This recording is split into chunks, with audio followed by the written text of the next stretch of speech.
सूत्रों के मुताबिक शिक्षा, महिला, बाल, युवा और खेल से जुड़ी संसदीय कमेटी के सामने पेश हुए एनटीए अध्यक्ष और डीजी ने नीट परीक्षा में पेपर लीक को मानने से इनकार कर दिया है। विपक्षी सदस्यों के बार बार सवाल पूछने के बाद ही एनटीए ने कहा कि सीबीआई जांच कर रही है और जब वो इसे लीक कहेगी तब वो लीक मानेंगे। विपक्षी सांसदों ने सवाल किया कि अगर पेपर लीक नहीं हुआ तो परीक्षा दोबारा क्यों करवाई जा रही है। इस पर एनटीए ने जवाब दिया है कि कुछ गड़बड़ियां सामने आई थीं, ऐसे में छात्रों का विश्वास बनाए रखने के लिए यह फैसला लिया गया। मीटिंग में सत्ता पक्ष के सांसद एनटीए की बातों का समर्थन करते दिखे। पश्चिम एशिया में जारी संकट के बीच अगले महीने से मारुति सुजुकी की सभी गाड़ियां महंगी हो जाएंगी। कंपनी ने कार की कीमतों में 30,000 रुपए तक बढ़ोतरी की घोषणा की है। कार की बड़ी कीमतें जून से लागू होंगी। कंपनी के मुताबिक महंगाई के दबाव और बढ़ते कॉस्ट की वजह से दाम बढ़ाने पड़े। 2020 के दिल्ली दंगा मामले में उमर खालिद ने अंतरिम जमानत के लिए दिल्ली हाईकोर्ट में याचिका दाखिल की, जिस पर कल सुनवाई होगी।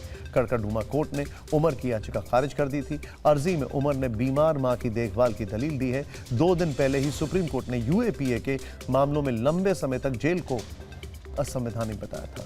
केंद्रीय मंत्री पीयूष गोयल ने बताया कि अमेरिकी वार्ताकार अगले महीने भारत आएंगे।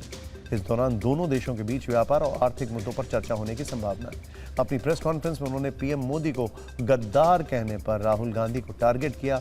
उन्होंने कहा कि राहुल गांधी का बयान उनकी हार वाली हताशा को दर्शाता है। तमिलनाडु में आज विजय कैबिनेट का विस्तार हुआ, जिसमें 23 विधायकों ने मंत्री पद की शपथ ली। इनमें 2 कांग्रेस के विधायक भी शामिल हैं। 59 वर्षों के बाद कांग्रेस तमिलनाडु में सरकार का हिस्सा बनी।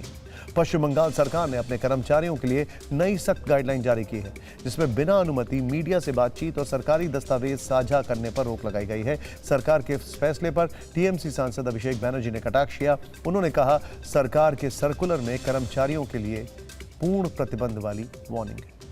कोलकाता में टीएमसी विधायकों और कार्यकर्ताओं ने शुभेंदु सरकार के खिलाफ धरना दिया। यह विरोध बुलडोजर एक्शन के खिलाफ था। टीएमसी ने कहा, घर तोड़ने से पहले लोगों का पुनर्वास जरूरी है। पीड़ित लोगों के लिए अथॉरिटी रहने और घर का इंतजाम करें। भोपाल की ट्विशा शर्मा मौत केस में ट्विशा के फरार पति समर्थ सिंह ने जबलपुर हाईकोर्ट में जमानत अर्जी दायर की है। भोपाल की मजिस्ट्रेट कोर्ट से अग्रिम जमानत अर्जी खारिज होने के बाद उसने हाईकोर्ट का दरवाजा खटकाया। दूसरी तरफ पीड़ित परिवार ने निष्पक्ष जांच और सास गिरिबाला सिंह को पद से हटाने की मांग करते हुए राज्यपाल को चिट्ठी लिखी है। देश में बिजली की मांग ने लगातार चौथे दिन रिकॉर्ड बनाया। देश में बिजली की मांग अब 270.82 गीगावाट तक पहुंच गई है। इससे पहले विद्युत मंत्रालय ने गर्मी में बिजली की अधिकतम मांग 270 गीगावाट तक पहुंचने का अनुमान जताया था। मंत्रालय ने कहा कि घर और दफ्तर को ठंडा रखने के लिए कूलर, एसी के बढ़ते इस्तेमाल से मांग में वृद्धि हुई।